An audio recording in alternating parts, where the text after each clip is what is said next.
Hello everyone, and this is the third time I am starting this session. I don't know what's the trouble.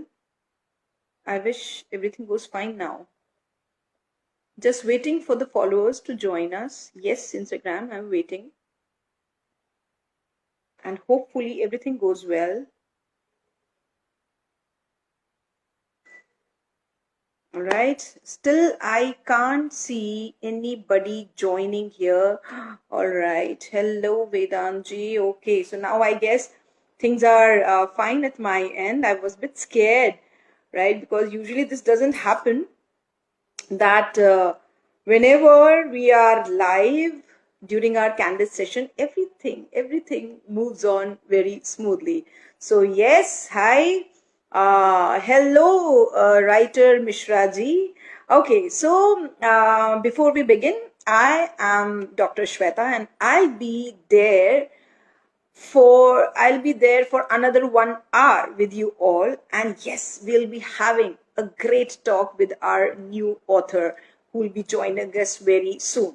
So before we begin, I just want to introduce her. Usually, love stories are very special. I guess everyone among us love them, isn't it? They are able to create those butterflies in our stomach. नहीं, बिल्कुल mood changer का काम करती हैं. But when the story is engaging and evocative, it tends to keep the writer stick to the book. And that's the magic created by our guest today with her book, When You Saved Me. So our author, Samhi C, is a Telugu American writer based in New Jersey. She is pursuing a Bachelor's of Fine Arts degree in creative writing, accompanied with minor in criminology. She also works as a tutor for maths and writing and hopes to become a professor one day. So not delaying, देर ना करते हुए फटाफट से हम बुलाते हैं आज की हमारी गेस्ट को. Request. Hi Shilpa, how are you? Thank you so much. Yay. Hi Swami. Hi, hello. Can you hear me? Yes, I can hear you and see as well. How are you doing? I'm doing good. How are you? Yeah, I'm fine as well. And first of all, we welcome you to the platform of PaperWiffTV. And actually, it's a delight to have you here. I guess you are settled well? Yes, I am. Yeah, with your phone and all? Yes. Okay. Yep. Okay. All right. Okay. So before we begin, I have read a lot about your book, right? Once, because even I was a bit fascinated by the title. I'll be asking you that later on. Okay. I read a lot about your book, all the reviews which were there on the internet. And, you know, this was very exciting, as well as, yes, I was a bit spellbound also, because very rare authors, you know, get so many good reviews. And people have written so much about your writing style, about the plot of the story, about the narration, about the characters. And, you know, gradually when I was reading all those things, I was also a bit interested that, yes, even I should give one shot to this book. And hopefully I'll be reading this for sure. And maybe in that group of reviews, even mine will also be included. I'll be looking forward to that. Yeah, okay. So Samhi, does this idea of writing a book find connection with your childhood? Oh, 100%. So okay. It's funny, I actually started out as a STEM kid. My dad is a software engineer. Both my parents went to law school. My dad's side of the family filled with lawyers. My mom's side, filled with STEM people, business people, and so I'm an odd one out. But the thing is, though, I did find my love of writing from my father. I should say the love of story my dad, I remember one of my earliest memories is every night when we'd go to bed, most parents, they would pick up a picture book and read to their kids. My dad, he told me the Mahabharata from memory, the entire Mahabharata from memory. And it was amazing. And I was captivated. And that was one of my earliest memories of being told stories. And I thought, this is something so much fun. And then, of course, TV and movie, I was, interested in those. My reading habit kicked in when I was in middle school. But throughout my childhood, I always had so many stories in my mind, and I was a huge daydreamer. And so because of that, what ended up happening is I needed some way to put down my thoughts, put down my stories, because I had so many in my brain, inspired by all the ones that I was listening to or reading or watching, and all these other forms of media, even real life. And so the best way for me personally to do that is, I'm a good talker, but I'm better at writing. So I used to just write everything down. When I was in 9th grade, it really kicked in. I want to do this for a career, so I went with it. Wow, that's great. That's great. I mean, I have talked to so many authors, and it was like, yes, that during their childhood, it was this one habit of reading that somehow in their adulthood inspired them to write. But you're the first one who was determined since childhood that, yes, I'll be a writer one day. That's great. Yeah, it's interesting. I actually hated to read when I was a kid. I hated reading because they used to give us the worst books in school. These little picture books or moral stories that really were not interpreted correctly in school. I remember we read Robert Frost's The Road Not Taken in elementary and middle school. Yes. And I used to love it, but when I went to college and did the poem over with the college professor, and he's like, your teachers told you this is, whatever they told you, it's completely wrong. In fact, the entire point of the story is that he has not taken that other road. All this is hypothetical. All this is him hoping and wishing. It's ironic. And I'm like, okay. So, but no. So I do not like reading then, but love it now. Yeah, even I'm a teacher, Sami, and even I teach that poem, The Road Not Taken, to class 9th students, right? And even I read the same when I was doing my post-graduation in English literature. And even then I realized, see what a contrast, how we are portrayed, how we are taught the same poem when we were in school, and what a contrast when we read that or study during our post-graduation. The real essence of the poem, when then we get to realize that, okay, so the poet was talking about this, and all these years we thought, okay, so he was confused which road to choose, and he will be regretting if he chose the second one another day, right? All right. Okay, so you are still studying, you are taking a degree in creative writing, and yes, that's very impressive. Of course, when you are determined to be a writer, this is going to enhance your writing skills. But what does criminology has to do with your writing skills? So criminology was, it wasn't something I planned when I went into college. My writing career, that I had planned out. I wanted to do this. I wanted to be a novelist, especially. I'm into other writing forms now, but so I wanted to do that. When I went into college, for my first semester, we have what's called gen eds in some of the universities, right? So general education courses, you have to take them. They're outside of your major, outside of your main program, and they're kind of to give you a better rounded education. Sometimes when students go in without a major in mind, it also helps them explore, right? So for my gen eds, I had to do at least 2 social science classes.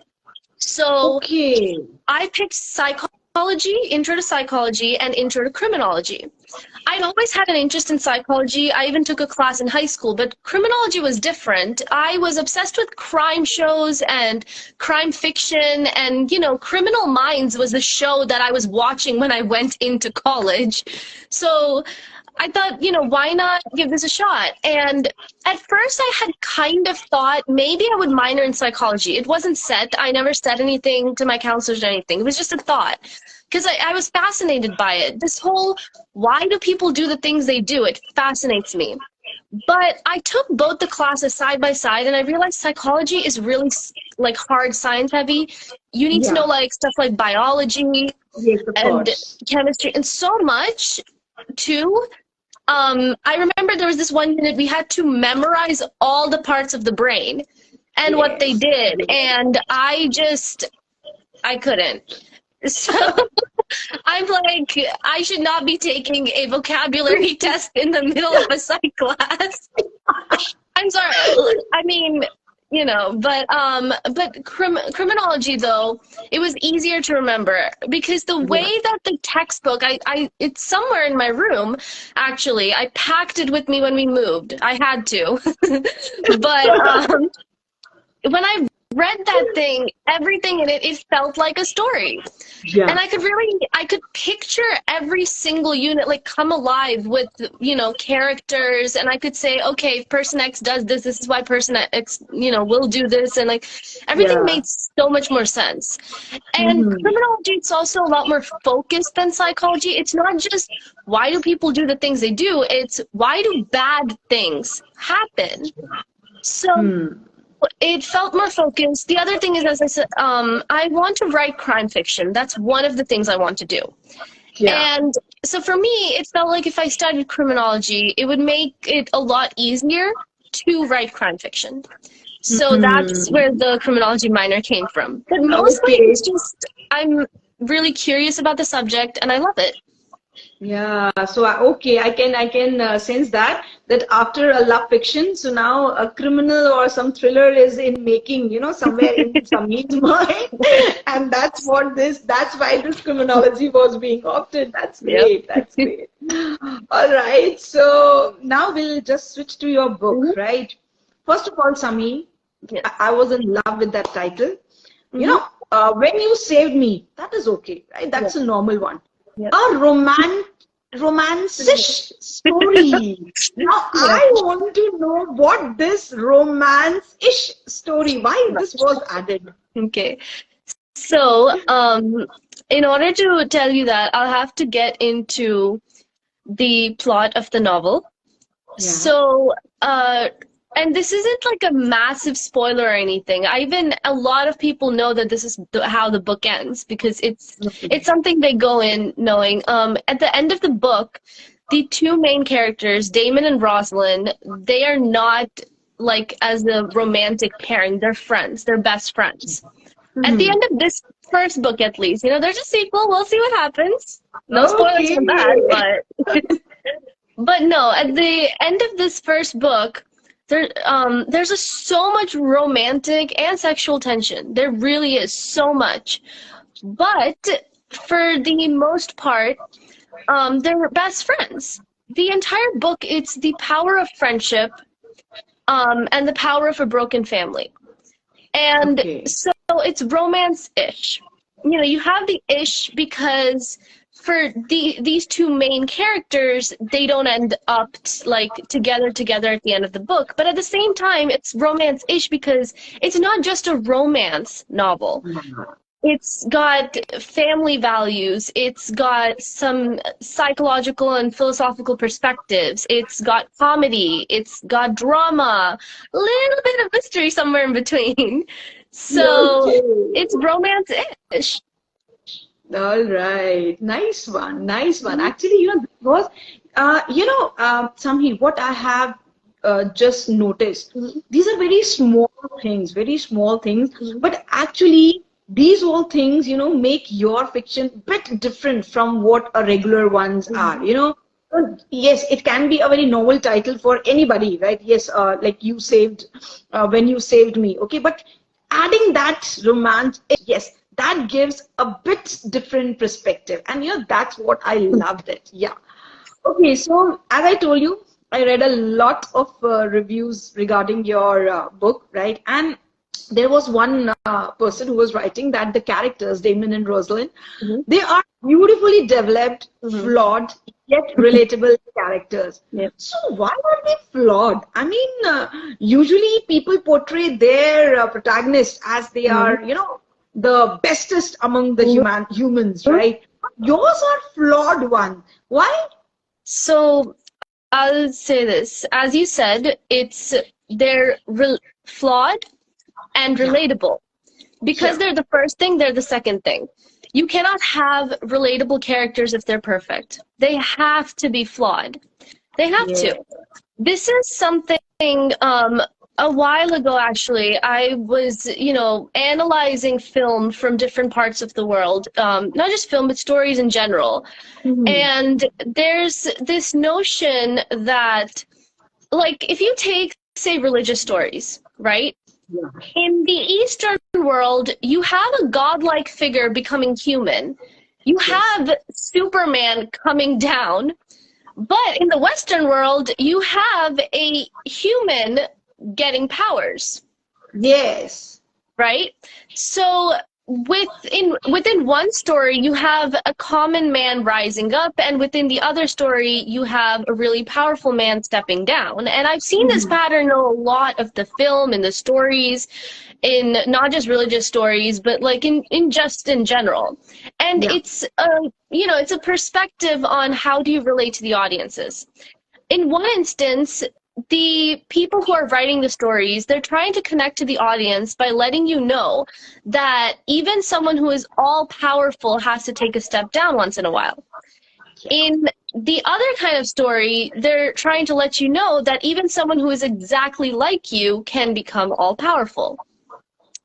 So, but it doesn't matter which of these two you pick. Neither of them are perfect. Neither of them are ever going to be 100% of anything. It's just impossible, and it should be impossible. And as you said, most people choose to make their characters perfect, but I'll say that their characters really aren't perfect, and they shouldn't be. It's a good thing, because it's all about the eye of the beholder. Whoever is reading that book, they're going to look at these characters and, depending on their own perspective, say, yes, this part of the character is really good. This decision the character made really sucked. And that's an ever-going thing.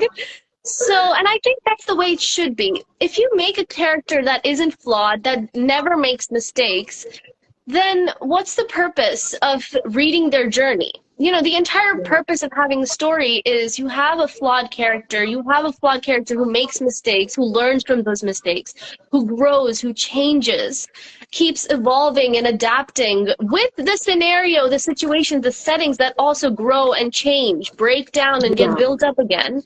So that is why my characters are flawed, because they should be. They should be. Yeah. See, we have Shilpa with us, and she says imperfection makes the characters relatable. And yes, even Ritika is saying we all are flawed technically. So true, Ritika. I do agree with you. And before heading to the next question, Sami, I want to tell my audience, everybody, this is not a regular live session of PaperWiff TV. Yes, I do understand you might be confused with the day that today is Saturday. But again, today is not our regular live session. So please don't send requests, because आज तो बस हम एक से ही बात करेंगे. Today only one-on-one session with Sami. So yes, you all can stay with us, and we are discussing a lovely story, and yes, full of ups and downs, and you will be a lot entertained. And of course, one more thing, I want to remind all my viewers that at the end of this session, I'll be asking one question, right? One question which is based on whatever conversation we had. All right. The one who will answer that correctly and quickly will be getting a reward from PaperWiff TV. So stay with us. All right. Kahin nahi jana. Okay. So back to you, Sami. All right. Okay. So after this, we find, yes, one more thing. We find a lot of emphasis on friendship in this novel. And still it is called a romance fiction. Now, again, this is contradictory. Why? So there's a few things. As I said, I explained why on the cover it says romance-ish and everything.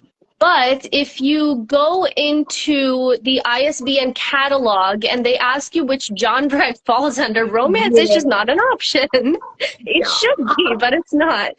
But no, for technical purposes, it does fall under contemporary romance. So that's just how it has to be classified so people can actually find the book. Okay, and you know what I thought? I thought that maybe somehow you would have seen one Indian movie, Kuch Kuch Hota Hai, where it says that every love story begins with friendship. I love Kuch Kuch Hota Hai. Kabhi Alvida Na Kehna is my favorite though, by Shah Rukh Khan. Okay. That one too. Yep. I think we have got one Karan Johar fan with us, huh? Those I love his films. I love Karan Johar films. They're awesome. They are like all kinds of emotions is there, grand sets, dance, lots of good songs, dancing, that emotional trauma, the conflicts and all, everything. Yeah, but more importantly though, what I love about Johar films, and this is actually interesting because a lot of the, like my parents and their friends, people that age group here, I see a lot of them, they actually hate it for the same reason, but he picks up a lot of controversial topics and writes about them. Like Kabhi Alvida Na Kehna, it was so interesting because the entire movie, it's two people who are cheating on their respective spouses with each other. And I'm like, in a typical Bollywood movie wrote for that decade, they wouldn't end up together. They would become failures at the end of the film, but they ended up together. And I'm like, this is outstanding. Who does this for that era and that decade? And Johar pulled it off. And I love that. I really do. It's, if you can't have controversial things in life, then what's the point? Everything would just be plain and simple and boring. Of course, that's true. And even I do agree with that, because at that time, coming up with such a subject is actually very daring in terms of Indian society and Indian audience, right? Where they just want to see all the common things, all the regular things which goes on. Okay, so nothing to do with Karan Johar, right? This book. All right. Okay. One more thing, I guess I have become very close to the story even without reading it even without reading it.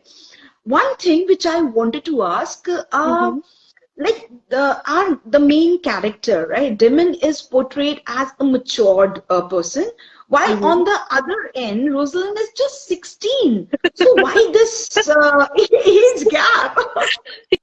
Yeah, a lot of people have that concern.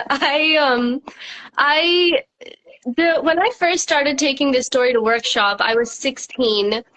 And that's not where I was going with this, but what I was saying is 16 years old, and I recently took the first chapter of the second novel in for another workshop just a couple months ago, and it's been 4 years. Within these 4 years, I've heard so many complaints about the age gap. So many people trying to convince me to change it, which I can't, it's already out there, but the reason is there's actually a lot I'm trying to do with, there's a couple of things in there that have to do with societal rules that I'm making a commentary on. So one of the things is, and if you look up the law in Virginia, which is the state that Whitestoneville, the town, is in, it's illegal for a 16-year-old to sleep with anyone who is older than 20. Oh, so okay. Technically, it's illegal for anyone who is under 18 to sleep with anyone who is over 18. But Romeo and Juliet laws give a 4-year differential as an okay. So if you're 16 to 20, you can sleep together. What this also means is if you're 12, you can sleep with a 16-year-old, which makes no sense. So if you're 16, you can't sleep with a 21-year-old, but you can sleep with a 12-year-old? That's messed up. That is absolutely messed up. Completely Yeah. messed up. So Romeo and Juliet clauses, it didn't make sense to me. What I personally feel, and this is, it's just my own personal feeling, is if you're 16 and you can sleep with another 16-year-old, if you can sleep with a 17-year-old, an 18, 19, 20-year-old, you should be able to sleep with a 21-year-old. Yes, If you're of course. 16, you can sleep with anyone who is at least 16, but you should not be able to sleep with anyone under 16. That's just how I feel it should be. And so there's a lot of hypocrisy involved in the law, and I just don't know how it got that messed up. But one of the things is in this book, I'm doing a commentary on that. And in the sequel, there's more to it. It really bubbles up in the first chapter in the sequel. But so in this thing, what ends up happening is we have Rosalind, who is 16. We have Damon, who's 25. There's something going on there. And because she's 16, it's bad, but it's not terrible yet. Meanwhile, we have a flashback sequence where Rosalind has a friend who is 15 years old, but she's 12. There was something bubbling there, but it's a lot worse. They're only 3 years apart, but she was 12 and he was 15, which makes it worse. And so I was trying to compare and contrast those situations, try to get people to understand which one is really worse, You can't just say that because both parties are under 18, it's somehow okay. Just as much as you can't say that because one is under 18, one is over, that it's not okay.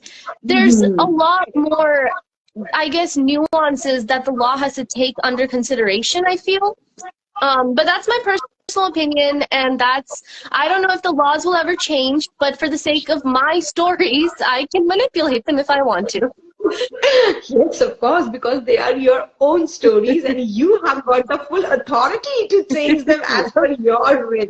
But yeah, this is actually very confusing, and yes, Shilpa, that's what I'm saying, very controversial and confusing. But laws, you cannot, there are many laws which needs some modifications, right, and amendments, and hopefully even this gets something. All right, this is going so smooth and so engaging, right? I was just wondering. I love the book all with those reviews, and of course, even I felt that once I'll be conversating, right, with you, this is going to be very interesting, and yes, it's going like that. Okay, Sami. Usually when we read novels, right, we find very few characters are there, like. Maybe some novels contain not more than 4 to 5 characters, just, or some revolving around just the main protagonist story, right? But in your book, there are many supporting characters. They are also playing a very vital role. So what was the idea of introducing these characters, like just to build in the story, or what was the idea behind? So one thing is I'll start with the heavy character listing. For all intents and purposes, I did grow up watching Indian film, and we know Indian films love their giant casts. Yes. And it's got a different feel. And I really, I've always watched movies with big casts and TV shows. In the States, I've mostly seen that TV shows have more characters than movies, but it's really fun to watch on screen.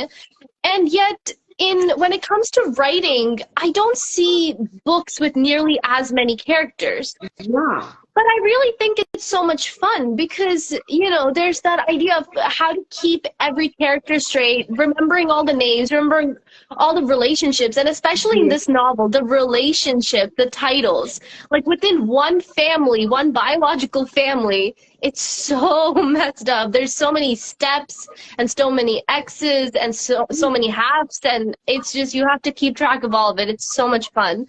But so that's where the heavy cast, heavy character list, that desire to write that came from. In terms of making it a character-based story, so to every story, there's 3 things that mainly can drive a story. Is what we learn in my one professor, he kept it this way. It's setting driven, plot driven, or character driven. Most stories, they fall under one of these three categories. And so for my stories, for the most part, they are always character driven. It's always about the characters, why they do the things that they do. It's how their personal backgrounds shape them, and it's how they're going to make decisions that's going to drive every single thing. It's character interaction that drives everything, and character thought and character emotion and decision. And the reason that I did it that way is because, as I said, I'm a psychology student, I'm a criminology student. I like getting into the heads of people.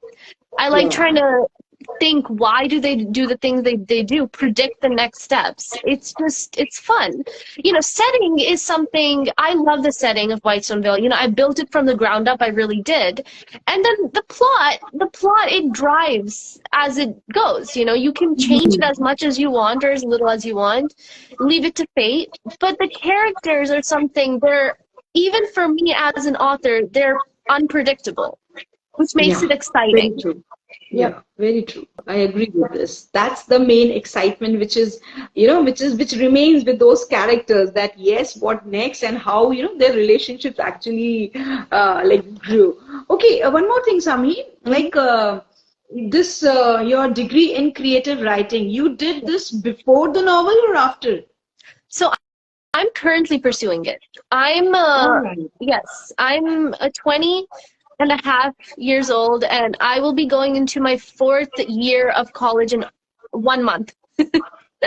So, yeah. Sami, you are 20.5-year-old and such deep insights about relationships and conflicts and trauma and all.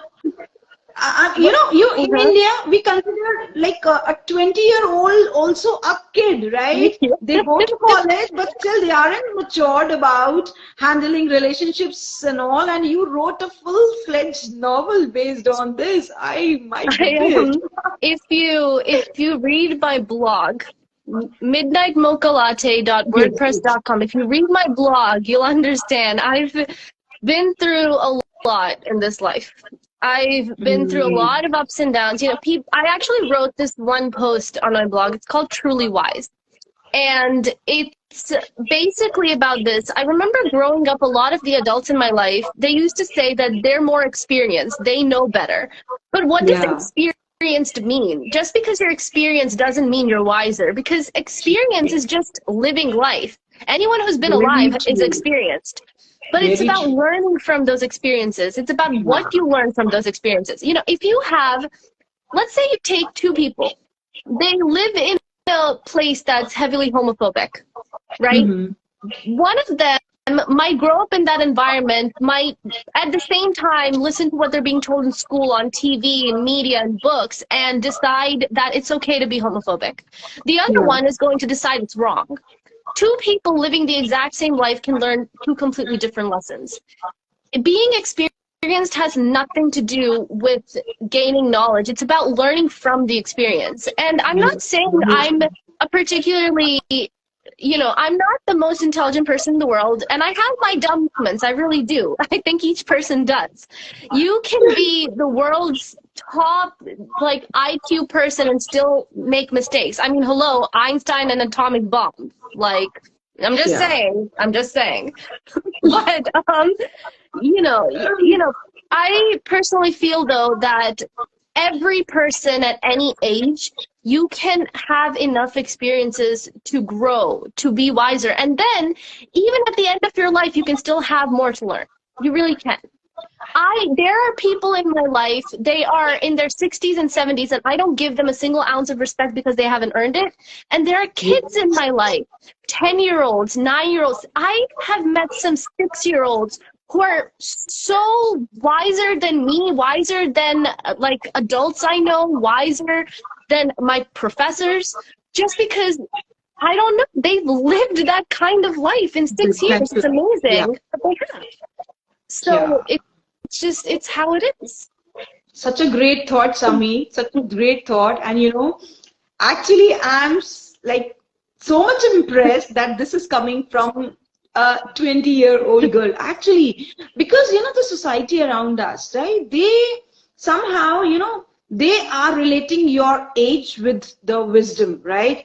In Indian society, how critical Oh yeah, people are. I know. Yeah, where elders, whatever they are saying, yes, why? Because they are elder to you, they deserve Exactly. respect. Yes, they need to be followed. Whatever they are saying has to be followed, and it becomes mandatory for you to do so. Right? And very rare people understand that yes, experience has nothing to do with your wisdom until unless you are not learning from those. Yeah.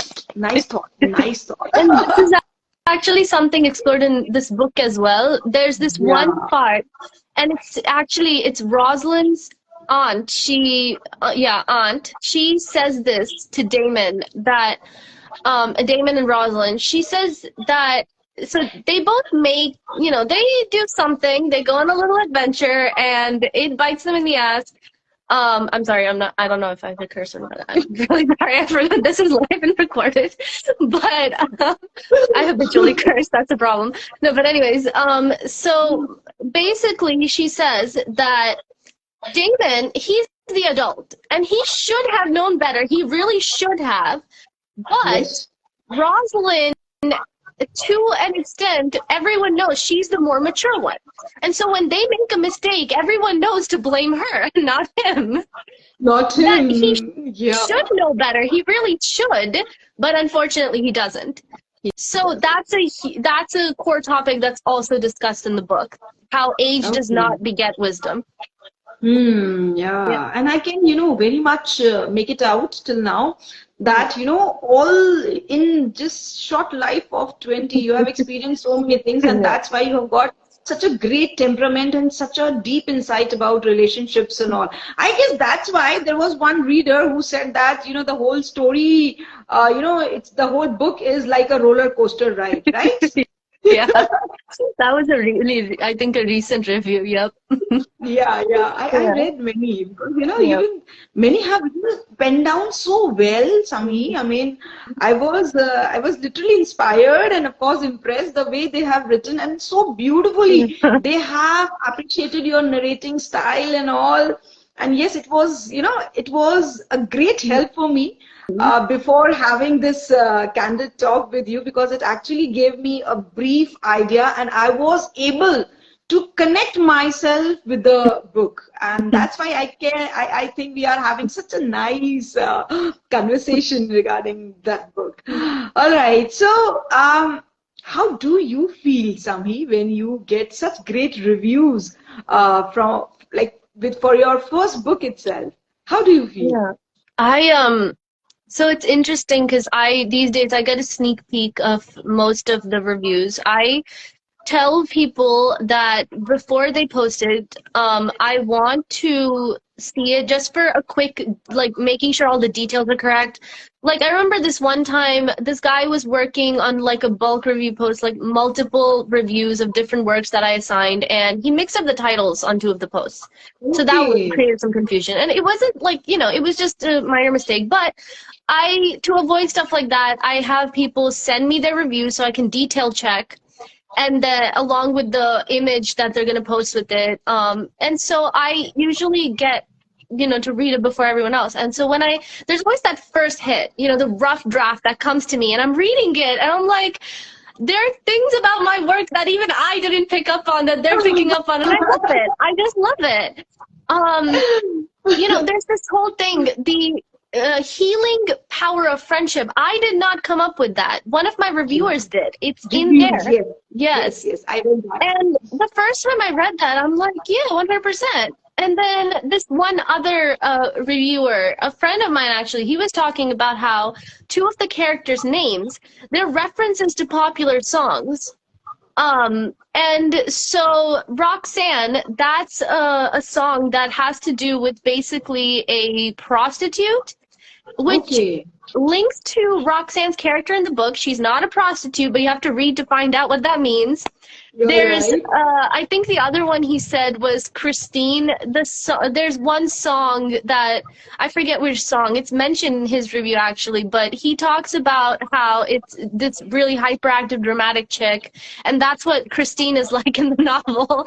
And so he picked up on that, and I'm like, huh, interesting, okay, yeah, sure, let's go with that. I totally meant to do that on purpose. But it's interesting. This one professor of mine, he said, if you ever write something and people interpret it a certain way and they ask you, did you do it on purpose? Always say yes. Always say yes. It'll make you look smarter. But I love reading those reviews. And I love seeing people's opinions. And it also gives me some feedback on how to improve. Like, you know, one of the things, and I love that everyone loved the writing. Some people, they were overwhelmed by the length, but even then they were able to enjoy the process, and I love that. But one of the things was the cover. A lot of people said that the cover was a little too simplistic. It could have been better. And so now I'm thinking, I'm not 100% sure if I'll change the cover for the first novel, just because, I don't know, I've got attached to it. But I might end up doing a different cover for the second one. The second book, you know, something a little more involved, a little more intricate, you know, take that feedback and do something good with it. You know, I love both sides of it. I love getting the positive feedback, and I love getting the critique, because without the critiques, I'm not going to be growing as a writer or an artist. They are very important, because they are the one who are like pointing out at the flaws, and once we know the flaws, we are able to work on it. So we have got another question. We have got one question from our viewers, and they say, the one he is asking, what's the best review so far? Hi, Pavan. Yeah, he's one of my best friends. Okay. Yeah, really best friend. But one of the best reviews, and okay, I'll actually say this, it's actually Pavan's. He's not an official reviewer. You're not gonna find his work online, or at least not that I know of. No, he was actually.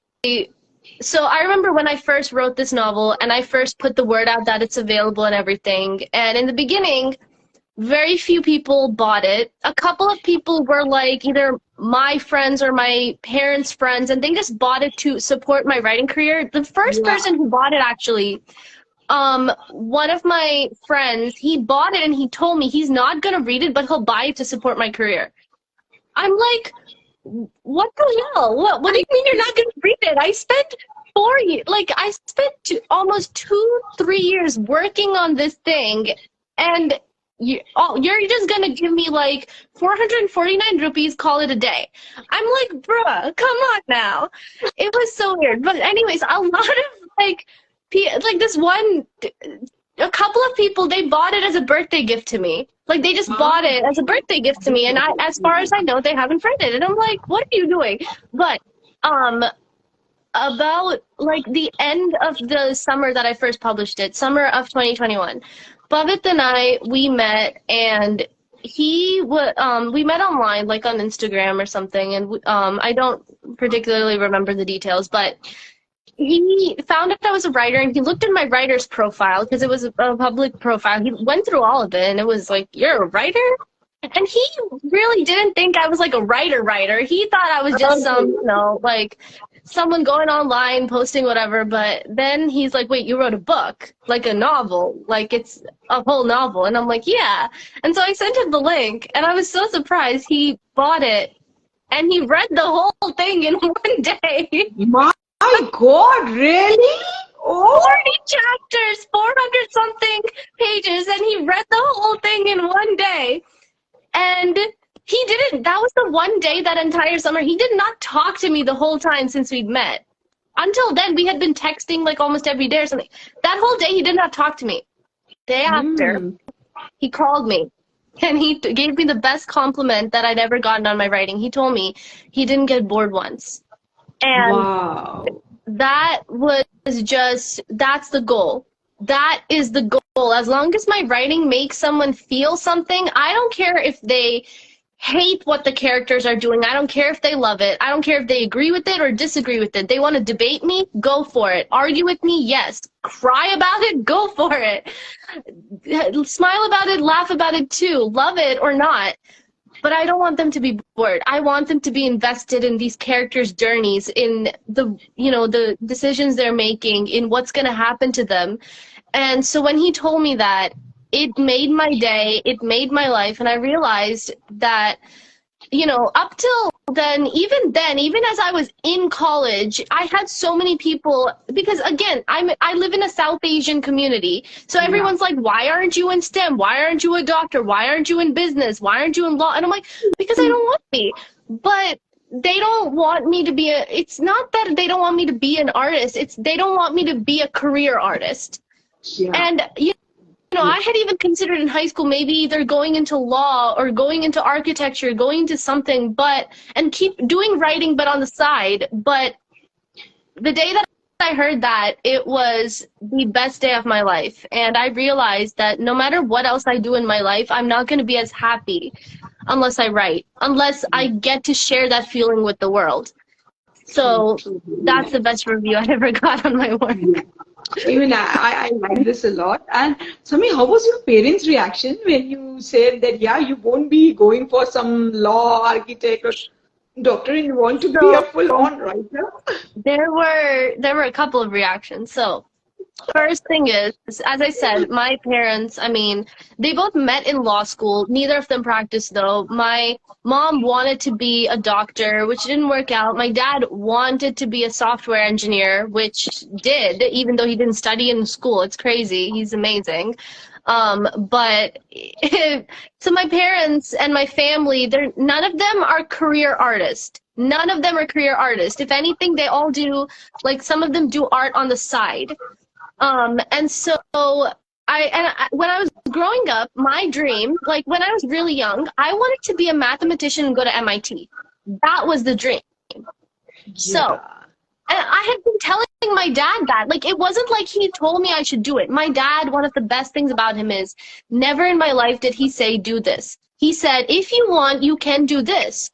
And he left it up to me. And so I love the idea of math, of MIT, and then, but what ended up happening is, you know, in elementary school, I hated going to school, but I loved learning. And then I hit middle school. Middle school was the worst, the absolute worst. My teachers, they were good people, but I'm sorry to say in hindsight, they weren't great teachers. They really weren't. And I know that for some other students, it might have been the opposite. But for me personally, they weren't a good fit for me.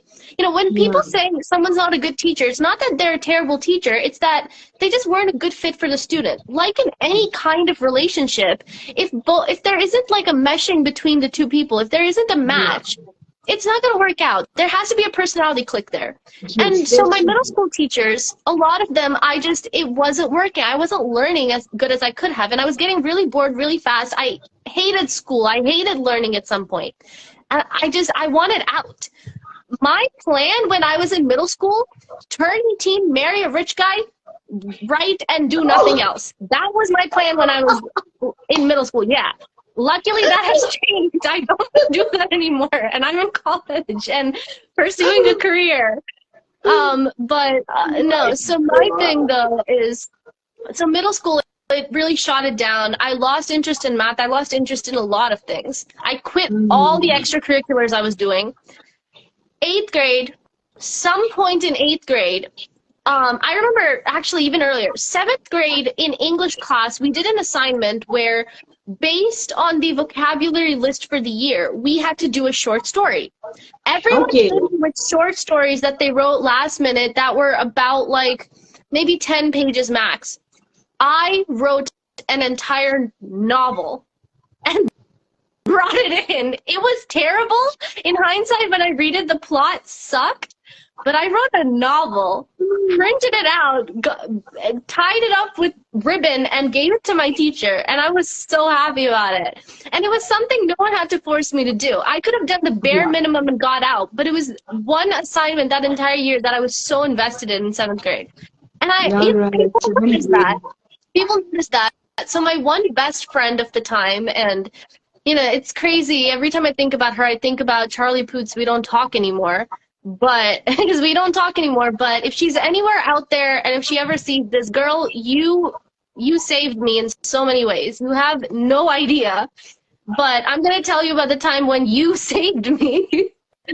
Because I was so out of it. I wanted to do nothing with my life. And then this girl, at some point in 8th grade, because we talked so much about different things, and she realized I was a huge storyteller.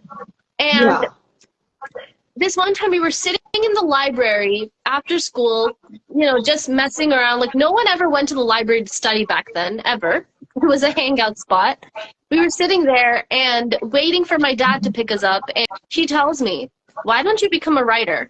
Like, why don't you become a writer? You're, like, always telling stories. You're good at it. You wrote a whole freaking book back in English in 7th grade. I'm like, and it suddenly just clicked.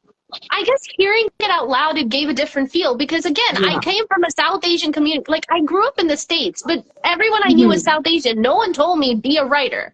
No one told me be a writer until she said it. And it changed my world. It changed my perspective. It changed my life. For the first time, I felt like I have purpose. This is it. So I remember I did not hesitate. My dad picked us up. I got in the car and I told him, I want to become a writer. I just told him, I want to become a writer. I want to study writing in school. And he's like, he just looks at me like, what? And it wasn't like in a bad way, like, no, you can't do it or anything. Because really, I really did. Again, coming from a South Asian community, hearing all the horror stories of how parents are unsupportive of the arts, I'm like, that's what it's going to be. I'm going to hear something about, like, no, you cannot do it. No, you have to be a STEM person. I really thought so. I really did. And then, but again, my dad, he never once told me you have to do this. So his confusion came from, where did this come from? You've never said a word about this before. Because I really never had. I had a lot of interests. Dance, music, painting, swimming, yoga, gymnastics. I did so many things, but where did writing come from? It wasn't in there. And that was the best part. Writing was the one thing no one told me to pursue. It wasn't an extracurricular I was doing on the side yet. It was something I just did for myself, which is what made it so great. So he was very confused in the beginning. And then my mom found out, and she thought, but I had such high hopes of you becoming a doctor, living vicariously through you, and you know how it goes. So for years, my parents, they loved that I was a writer. They really did. They were super supportive, both of them, so amazingly supportive of the fact I wanted to be a writer. And I loved that. Because I didn't expect it, but I thought, it wasn't like one of those situations that if they told me no, I was going to listen. I wouldn't have. I would have, fought for it. But at the same time, I really did expect they would say no. But over the years, there have been a lot of conversations where they've tried to get me to, do writing on the side with a career that's going to be, solid and safe. And then at some point, the conversation turned to, okay, fine, do writing as a career, but do something else as well. You know how the story goes. And so I had to really fight for it that, no, I want to do this the way that I want to do this.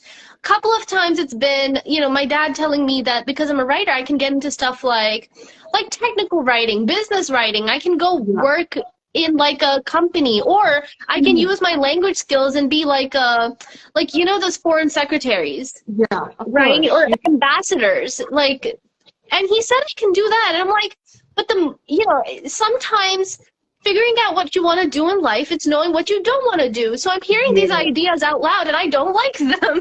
Because don't get me wrong, it's not that they wouldn't have their upsides. I think every single thing you try in life, it has its upsides, but it also has its downsides. And for me, I personally feel I need to be a creative writer. If I am not a creative writer, nothing else in this world will make sense. I am an artist first. That comes first. Everything else comes second. I'm an artist.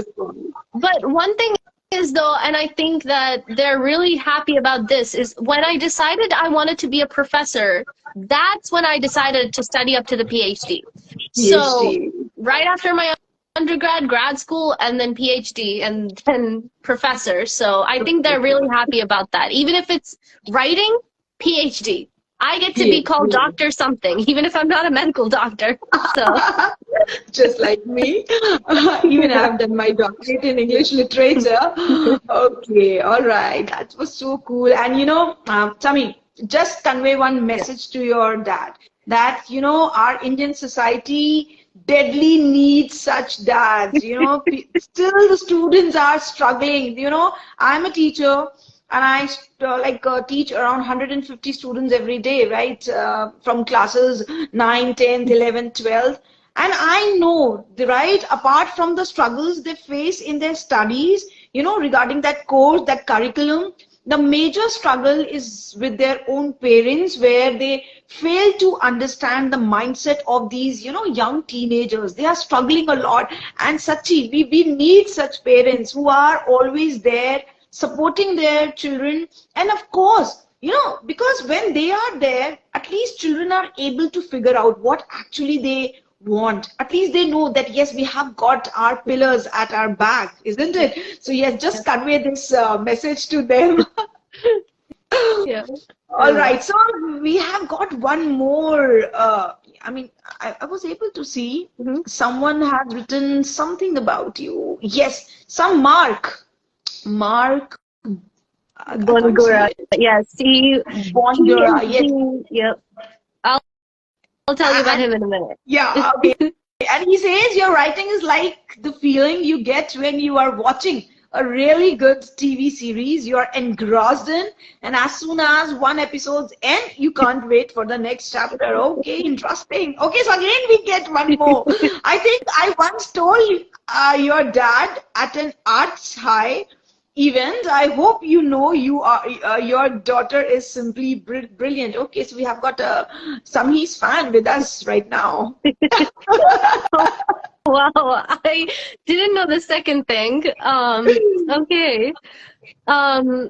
So actually, Mark, and oh, this is interesting. If you go to Wattpad, my profile is lovelove161819, and there are 2 books up there, memoir letter collections. One of them is Yours Truly to You. The second one is Yours Truly in Love, and they both are addressed to Mark. So the way that those 2 came about is when I was taking an arts high writing workshop, Mark was the professor, and he used to make us do this thing where every week we had to bring him a letter. And so I used to write these letters for him, and that's actually those collections. So that's a side note. But Mark, he was the first adult professional that I took my writing to for the sake of this novel. This novel, the first person who had their eyes on them was Mark. And Mark and this group of students, a small group of students, it was 2 years in a row. Each group was different. Me and this one other girl were the only people who were the whole time in both sessions, but Scarlett was her name. Scarlett, and she was one of my best friends. We're still, you know, we keep in touch as much as we can today, but she's amazing. She was such a huge help. But her, Mark, and so many other people in the writing workshops, they really were a huge help, because they not only was it grammar edits and stuff like that, but I still remember the first chapter that you see in the book right now is not the original first chapter. Okay. The original first, second, and third chapters, I had written up to 3 chapters that I took in for that first workshop. They sucked. They sucked, which I didn't realize until I got the feedback. But I'm so glad that I did, because I like the first 3 chapters now. You know, they're epic, but they weren't initially. That's the first thing. The second thing is, I still remember, I originally had a prologue. Okay. I originally had a prologue. So the first chapter of the book, it's Damon deciding whether or not to go back to Whitestone Vale. It's not so much that he's deciding, but he's already decided and he's going to go. Originally, I had a prologue in which he's sitting in a bar and he's thinking, should I or should I not go? And he's conflicted about it. And it's just one scene, and it's a prologue. And I still remember Mark I believe it was maybe the first or second session. Maybe he told me about it like that entire semester. He said, if you are looking at a book and it's got a prologue, if that prologue is not part of the first chapter, it's useless. So make a decision. Does it go in the first chapter or does it get tossed? And he said, ultimately it's up to you. If you really want a prologue, you can do a prologue, but do you really need it? And he said that, and I'm thinking about it, and I'm like, actually, yeah, I don't need it. And so I tossed it. And it was the best decision I made, because that first chapter was it was the best kickoff point. Those first words are where everyone is hooked. And I love that. And if I used the original prologue I had, I'm not going to lie, it wouldn't have been as great. So that was a really key piece of advice that I got from him. And I kept that in mind. Mark. None of my work ever has a prologue anymore, like ever. Wow, that's great. That's great. Okay, such a great session we are having. And yes, now we are just on the verge of ending it. But before that, Samhi, what are your future plans? Like, what all can we expect in coming years from Samhi? Yes. So, okay, let's run down the list.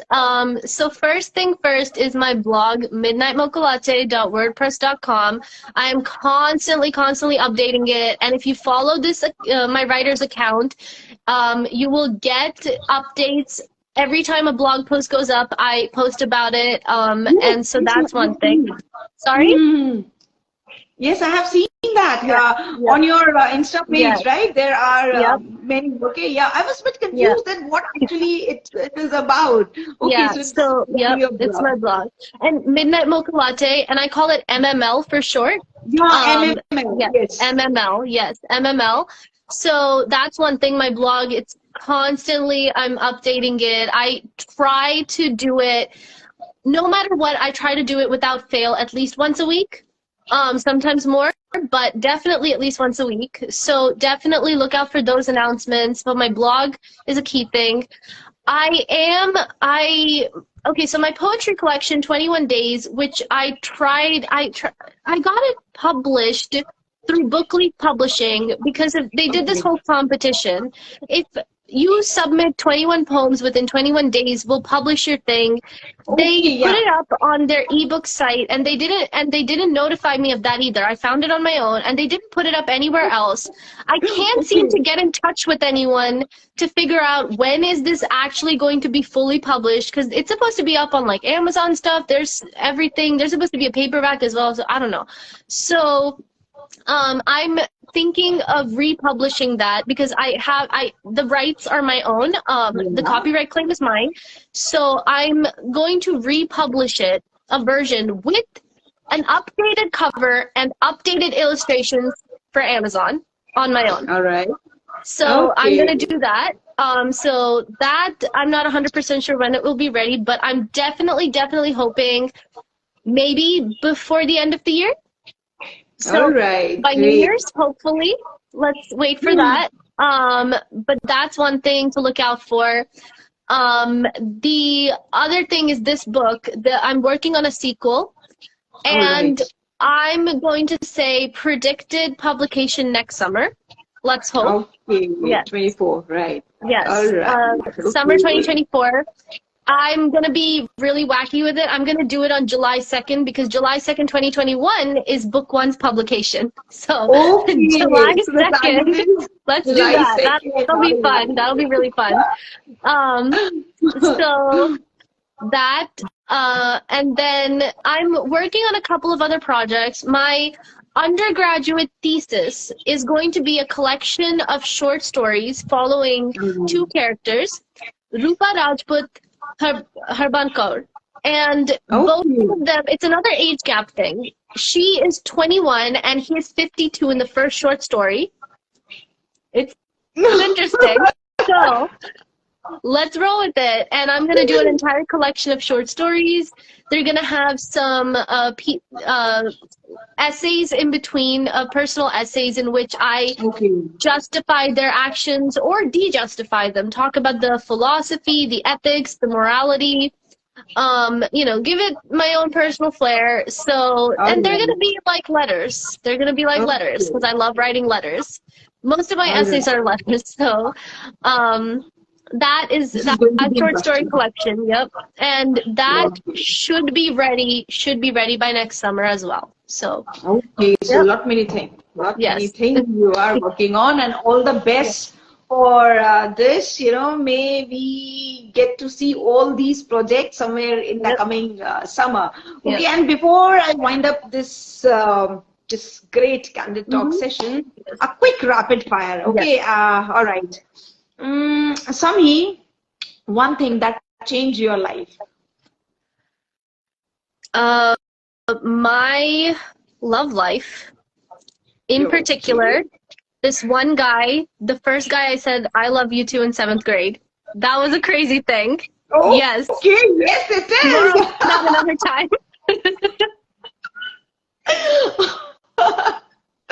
All right. So, okay, whom you consider your ideal? My idol? Yeah. My idol. I'm my idol. I have so many. Oh, okay. So many I can't pick. But you can share one or two. I don't know about idol, but one person a celebrity I really admire and who I really click with. It's less that I want to be like him and more like I am like him, Jagapati. I am obsessed with Jagapati. Jagapati Babu. Okay. When I was younger, I used to have this saying, Jagapati hai mera future pati. I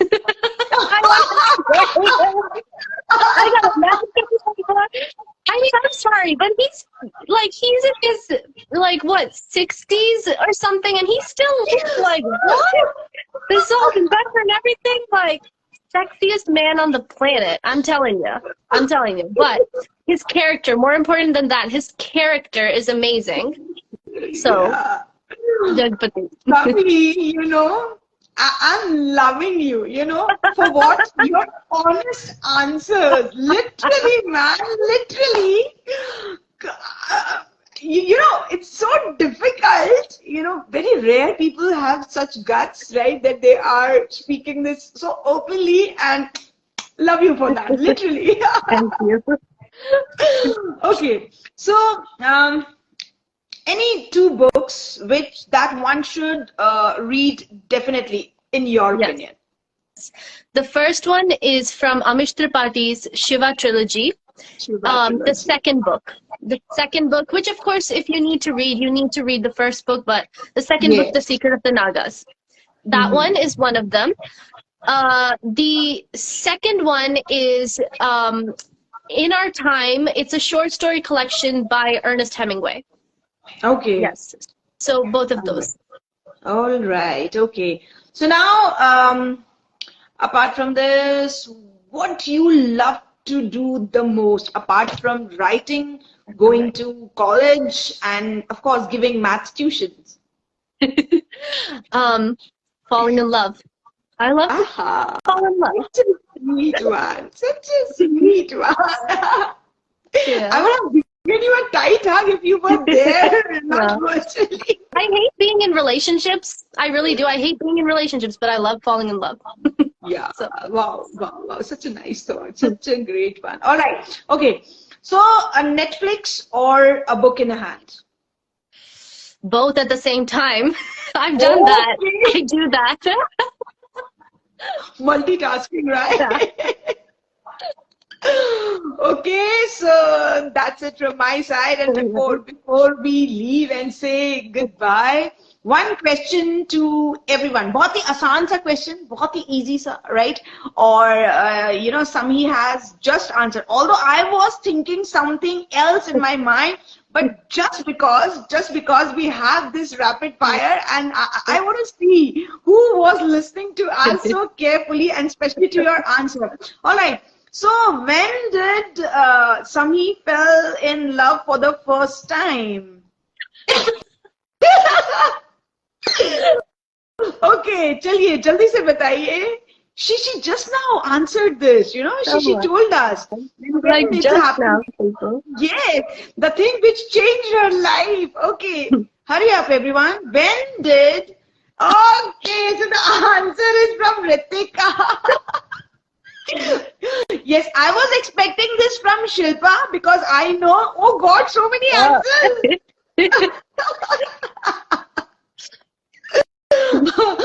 All right.